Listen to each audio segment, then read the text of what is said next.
Bonjour Géraldine Valenti, Bonjour. merci de nous accueillir, bienvenue chez vous en quelque sorte. Vous êtes donc directrice générale d'Amazon Business en France. Je commence peut-être par une présentation du périmètre d'Amazon Business. Quel service vous proposez aux entreprises et évidemment aux collectivités? Amazon Business, c'est la solution pour les achats des professionnels proposés par Amazon. De tout temps, Amazon a vu sur son site acheter pas que des particuliers. Comme toujours chez Amazon, les innovations, elles commencent par ce qu'on observe en termes de besoins clients. Il y a 4 ans, on s'est rendu compte qu'il y avait un véritable besoin de répondre à la demande des entreprises et des collectivités locales et du service public en termes d'achat. Et on a donc lancé Amazon Business. On sert aujourd'hui à la fois des très grandes entreprises, on a une vraie empreinte au sein des TPE-PME de France. Et depuis mars 2020, on sert également les clients du secteur public, de tous horizons, de toutes tailles, je dirais, partout en France, notamment après avoir lancé le paiement par mandat administratif, Chorus Pro pour les sachants. Voilà. Chorus Pro, ça s'appelle. Ça s'appelle Chorus D'accord. Pro. Ok. Donc des clients de toute taille, de tout secteur, du public, du privé. Ce salon des maires et des collectivités, qu'est-ce que ça représente pour vous? C'est quoi l'enjeu d'un salon comme celui-là?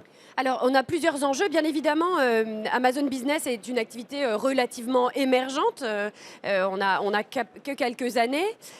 Donc, pour nous, c'est très important de continuer à rencontrer nos clients en personne. On est vraiment ravis de pouvoir être là en nombre et de voir que les gens sont là. À la fois, on a des retours de nos clients sur à quoi vraiment leur sert Amazon Business, qu'est-ce qu'ils attendent de nous et qui nous permet de développer les fonctionnalités du futur, je dirais, pour notre site.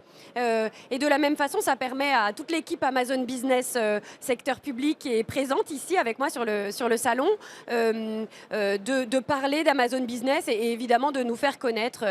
C'est un vrai moment pour obtenir des retours et entendre un peu la voix de nos clients en vrai, je dirais. Alors dans cette émission, on a souvent parlé du levier des achats comme vecteur de transformation et de décarbonation. À quel point pour vous c'est un enjeu important?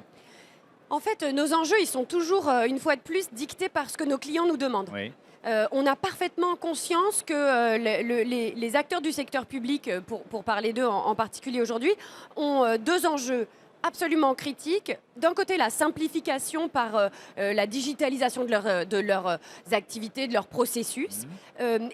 Deuxièmement, de limiter au maximum l'empreinte carbone et l'impact des décisions qui sont prises tout en servant bien évidemment leurs administrés au mieux. Et donc, on a développé un certain nombre de fonctionnalités pour répondre à ces besoins-là. Et ça, c'est une demande que vous voyez grandir depuis plusieurs années, parce que les enjeux de RSE, de développement durable, ils sont là depuis longtemps, mais ils deviennent de plus en plus stratégiques, en fait, à la fois pour les entreprises et pour les collectivités.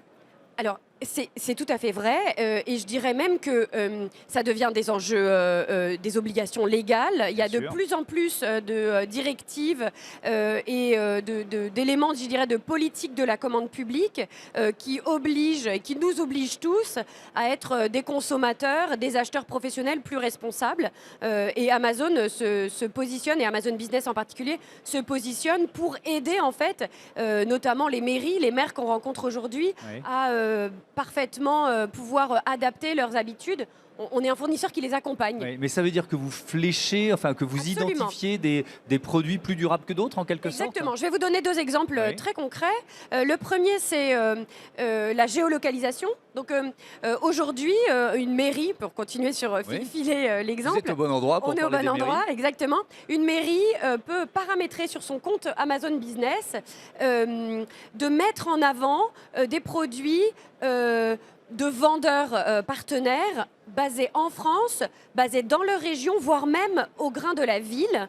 Donc c'est un paramétrage qui est possible par l'administrateur du compte Amazon Business, disons dans la collectivité locale, dans le département ou la mairie, Oui. et qui va faire remonter et mettre en avant comme produit préféré par votre administrateur, produit préféré par votre organisation, pour ensuite les équipes qui sont autorisées à acheter. Et donc le deuxième exemple, ça c'est la géolocalisation. Oui. En fait, il est très puissant aussi parce que les mairies ont besoin et envie de créer des partenariats locaux très forts avec leurs fournisseurs. Et qu'un acteur comme Amazon puisse les accompagner dans une stratégie d'achat territoriaux, ça me semble Oui, évident et c'est très majeur. Et important. puis surtout, ce qui est intéressant, je rebondis sur ce que vous venez de dire, c'est que Tout à fait. souvent, il y a des solutions à proximité qu'on ne connaît pas. Absolument. Pour un acheteur, hein, pour que ce soit dans une entreprise ou une collectivité. Et c'est tout à fait exact. On était en train d'avoir une discussion très intéressante avec une maire de la région, enfin du département de la Haute-Savoie hier, Oui. qui nous disait que justement, elle avait découvert qu'à 20 km de son village, puisqu'il s'agissait d'un tout petit village, Mhm. elle avait trouvé un fournisseur, une société qui distribue des panneaux. Les panneaux d'affichage, interdiction de fumer et autres, Oui. qu'elle allait pouvoir dorénavant les acheter sur Amazon Business en s'appuyant en fait sur ce partenariat. Donc ça, c'est la géolocalisation, c'est le premier levier. Exactement. Il y en a un deuxième, c'est quoi? C'est une sorte de certification de la durabilité d'un produit, c'est Oui. ça? Alors Amazon, on a beaucoup parlé sur ce salon. On est co-partenaire du Climate Pledge. Bien sûr. Le Climate Pledge nous permet en fait de mettre en avant une sélection de produits qui ont des certifications sectorielles. Je vais vous donner un exemple. On connaît tous la certification AB pour agriculture biologique. Bien sûr. Eh bien, on en a 40 autres identifiées, des certifications, qui nous permettent de mettre en avant plus de 250 000 produits. De la même façon, on paramètre dans son compte la mise en avant de produits Climate Pledge Friendly, qui peut se faire d'ailleurs en parallèle de la géolocalisation, afin que les personnes autorisées à acheter sur le compte puissent utiliser ces produits, les voir remonter en avant en priorité. On peut croiser les deux leviers en quelque sorte, si je comprends bien. Alors on peut croiser les deux leviers ou les superposer plutôt. Effectivement. On est dans un contexte évidemment de hausse des prix de l'énergie et pour les maires qu'on croise ici au salon, c'est une source d'inquiétude. Et évidemment, est-ce que ça augmente, vous, des demandes précises justement en la matière? Et surtout, quelle responsabilité vous avez dans ce contexte-là? Vous savez, on dira beaucoup de choses d'Amazon, mais jamais qu'on est cher. En ces temps où les mairies en particulier et puis les collectivités locales font face à des factures énergétiques vraiment difficiles à appréhender, on se rend compte à quel point le travail que l'on fait au quotidien pour proposer plus de 350 millions de produits à des prix extrêmement compétitifs répond là aussi aux besoins de nos clients. Il y a des gens qui sont venus sur le stand hier en disant bah non mais nous Amazon Business de toute façon on n'a plus d'argent et je leur disais vous allez continuer à acheter des fournitures, des choses très simples et on a regardé ensemble et ils nous ont dit ah mais en effet vous avez des prix qui sont très attractifs, qui nous permettent peut-être de faire quelques économies par-ci par-là et nous en fait c'est tellement important pour nous de voir que on peut répondre à ces besoins et puis on sait à quel point c'est compliqué en ce moment pour un maire, une maire de faire rentrer toutes les dépenses dans ces budgets compliqués à gérer et donc on est très content de permettre d'offrir encore une fois 350 millions de produits à des prix très compétitifs et puis évidemment avec une facilité de livraison pour laquelle Amazon est très réputée. Ouais, 350 millions de Oui. produits, ça continue d'augmenter, ça ou c'est... Je pense que ces chiffres ont quelques mois et sont Et donc, déjà ils sont datés. parfaitement obsolètes. Oui. Parce que c'est quoi? Il y a une Amazon, ça fonctionne comme un aimant en fait pour des entreprises qui cherchent à placer leurs produits tout simplement. Alors Amazon s'est toujours positionné, notamment sur nos aspects de marketplace, Oui.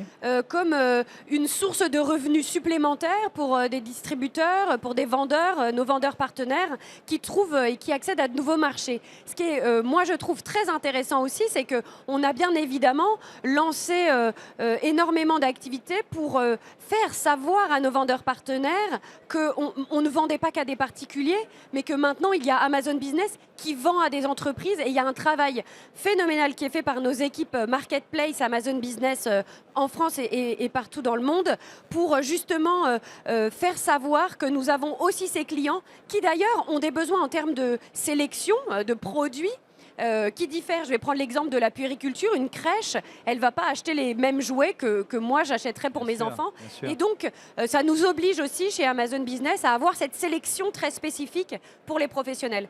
Donc oui, on offre effectivement de nouveaux marchés aussi à nos vendeurs partenaires. Oui.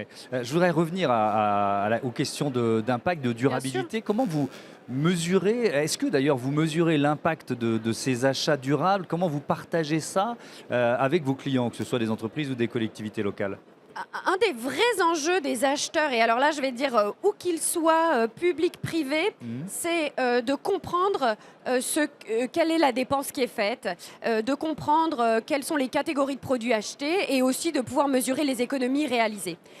Donc Amazon Business, dès son lancement, a toujours eu une offre qui s'appelle Business Analytics, qui permet pour toute personne qui ouvre son compte sur Amazon Business d'avoir un accès très détaillé à la dépense. Et bien évidemment, on est capable de démontrer l'impact des dépenses qui sont faites sur des produits certifiés, géolocalisés, de façon à pouvoir faire remonter aussi dans les rapports RSE des entreprises et des mairies. Dans le bilan RSE, c'est quelque chose de très important. Ils ont besoin de cette information-là et pour nous, elle est assez simple à obtenir, donc on la leur met à disposition de façon très autonome grâce à cet outil. Est-ce que c'est un outil de pilotage partagé en quelque sorte? Est-ce qu'on peut dire ça?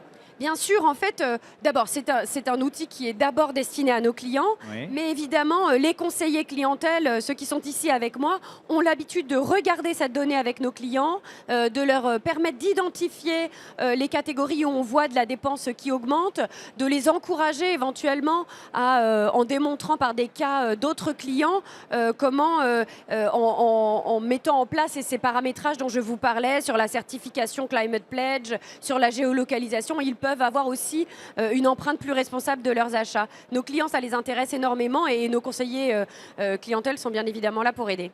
Merci beaucoup, merci Géraldine Valenti. À très bientôt sur Bismart. On passe tout de suite à notre débat quand l'intelligence artificielle se met au service du développement durable.